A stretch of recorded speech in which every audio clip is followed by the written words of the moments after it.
విశాఖలోని కైలాసగిరిపై నిర్మించిన glass bridge అందుబాటులోకి వచ్చింది. ఇప్పటి వరకు కేరళలో 40 మీటర్ల గాజు వంతెన పొడవైనదిగా ఉండేది. అయితే కైలాసగిరి వంతెన ఆ రికార్డును బ్రేక్ చేసింది. 55 మీటర్లతో ఇప్పుడు దేశంలోని అతి పొడవైన గ్లాస్ బ్రిడ్జ్గా చరిత్ర సృష్టించింది. విఎంఆర్డీఏ, ఆర్జే అడ్వెంచర్స్ సంస్థ సంయుక్తంగా 7 కోట్ల రూపాయలతో నిర్మించిన వంతెనను MP Shri Bharat, VMRDA chairman Pranav Gopal ప్రారంభించారు.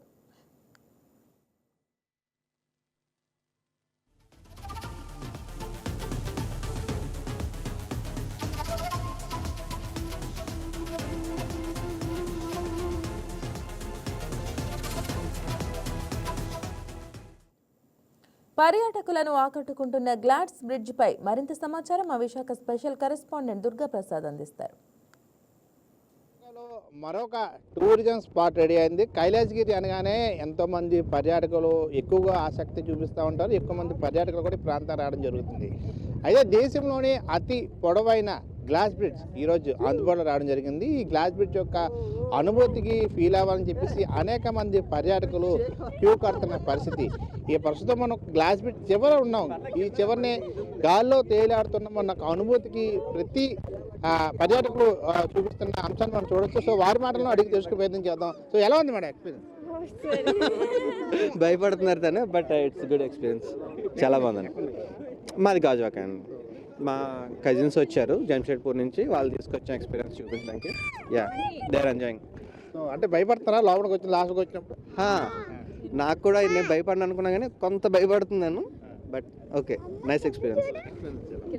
ముందు ఏమైనా ఆల్రెడీ మీరు గ్లాస్ బ్రిడ్జ్ ఎక్కారా? అయితే ఫస్ట్ టైం. మీరు ఎలా ఉంది?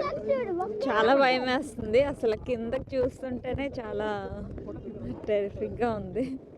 బట్ ఎంజాయ్ చేస్తాం. యా, గ్లాస్ బ్రిడ్జ్ ఓవరాల్గా. సో ఎక్కడ వచ్చారు, ఎలా ఉంది experience? This experience is wonderful experience.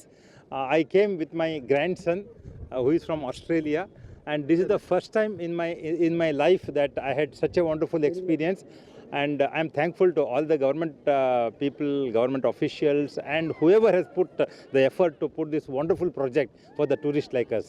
It is out of the world feeling. So when is the entry of glass bridge? What is your feeling and last? Yeah, when I entered, I thought it is common, like any other bridge. But as I kept moving on the bridge, I felt, and when I saw down, it is so exciting and enchanting, and it is really awesome and great experience. You from, sir? I am from Bangalore.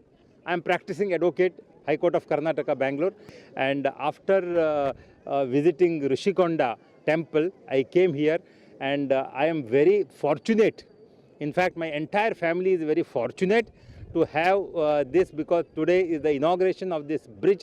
That is what I came to know when I came here, and we took the ticket, family ticket, and when I got on the bridge, it was a common feeling. But when I went end point, that is near the flag, Indian flag, the experience was out of the world, and I am really, really happy.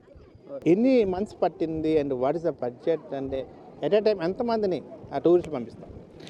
We took almost 8 months to finish this project, and the budget was almost 7 crores rupees. We invested 7 crores, and this bridge can carry almost 100 people at a time, but for a safe side we are allowing only 40 people at a time. So already కేరళలో ఉంది, and ఇప్పుడు వైజాగ్లో open చేస్తారు. Tourism పైన government support ఎలా ఉంది, and what is the different at Kerala and AP?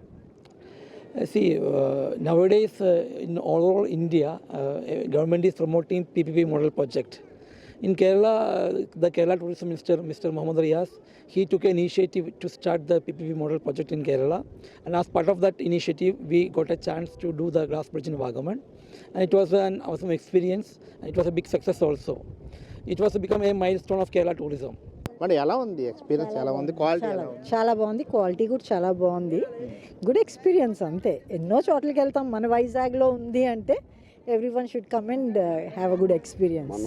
So last వరకు వెళ్ళారు, ఫ్లాగ్ దగ్గర వెళ్ళారు, అక్కడ ఎలా ఉంది? అక్కడ చాలా బాగుంది, చిన్న స్వింగ్ వస్తుంది. సో కొంతమంది భయపడుతున్నారు కానీ బాగుంది, చాలా బాగుంది, బాగా చేశారు. గాల్లో తేలి ఆడుతున్న ఫీలింగ్ కలిగింది. ఉంది ఊగుతుంది, కింద నుంచి చూస్తే ఆ గ్రీనరీ అది అంతా కూడా చాలా బాగా కనిపిస్తుంది. కొంచెం చీకటి పడింది కదా, డే టైం అయితే ఇంకొక కొంచెం బాగా కనిపిస్తుందేమో అని నా అభిప్రాయం. సో లాస్ట్ వరకు వెళ్ళారు, ఎలా ఉంది? It's very nice. I like it. And I like the greenery, and we can see the sea, and it feels like we're falling down. It's very nice. అక్కడ నుంచి వచ్చి లాస్ట్ వరకు చూసి వెళ్ళిన తర్వాత ఎలా ఉంది, ఆ ఫీలింగ్ ఎలా ఉంది? నిజంగా అయితే చాలా అద్భుతంగా ఉంది. ఒక రకంగా చెప్పాలంటే ఈ మన వైజాగ్లో ఇలాంటి అద్భుతమైన కట్టడం అనేది చాలా ఆనందకరమైన విషయం. చెప్పాలంటే చాలా బాగుంది. ఇప్పుడు ఎలా ఉంది ఎక్స్పీరియన్స్? నిజంగా బెస్ట్ ఎక్స్పీరియన్స్. వైజాగ్ వాళ్ళకి మాత్రం మంచి థ్రిల్లింగ్ అనే అనుకోవాలి. ఇది ఫస్ట్ టైం పెట్టడంతో ఫుల్ అందరూ ఎగ్జైట్మెంట్తో ఉన్నారు. మేము కూడా ఎగ్జైట్మెంట్తో వచ్చాం. మాకైతే మస్తుగా నచ్చింది. మార్నింగ్ వస్తే బాగున్నాం, వ్యూ మిస్ అయ్యాం అనిపిస్తుంది. నైట్ టైం కూడా వ్యూ చాలా బాగుంది. గాల్లో తేలినాడుతున్నట్టు ఉంది కదా, ఎలా ఉంది? బాగుంది. భయం ఏం లేదు, మంచి ఎక్స్పీరియన్స్ అంతే. ఎంజాయ్ చేయాలి, భయపడకూడదు. ఎంజాయ్ చేస్తే నడుచుకొని వెళ్ళిపోతే హ్యాపీ. భయపడితే ఇంక అంత ఎంజాయ్ చేయలేం. ఈ గ్లాస్ బ్రిడ్జ్కి వచ్చిన ప్రేక్షకులు కూడా చాలా ఆనందం వ్యక్తం చేస్తున్న అంశాన్ని మనం చూడొచ్చు. సుమారు 7 కోట్ల రూపాయలతో ఈ ప్రాజెక్ట్ నిర్మాణం పిపి మోడల్ నిర్మాణం చేపట్టిన ఈ గ్లాస్ బ్రిడ్జ్ విశాఖ వాసులనే కాకుండా ఇతర రాష్ట్ర ప్రజలను, టూరిస్ట్ని మరింత ఆకట్టుకున్న అంశాన్ని మనం చూడొచ్చు. వీడియో జర్నలిస్ట్ కిషోర్తో దుర్గాప్రసాద్, వైకే న్యూస్, విశాఖ నుండి.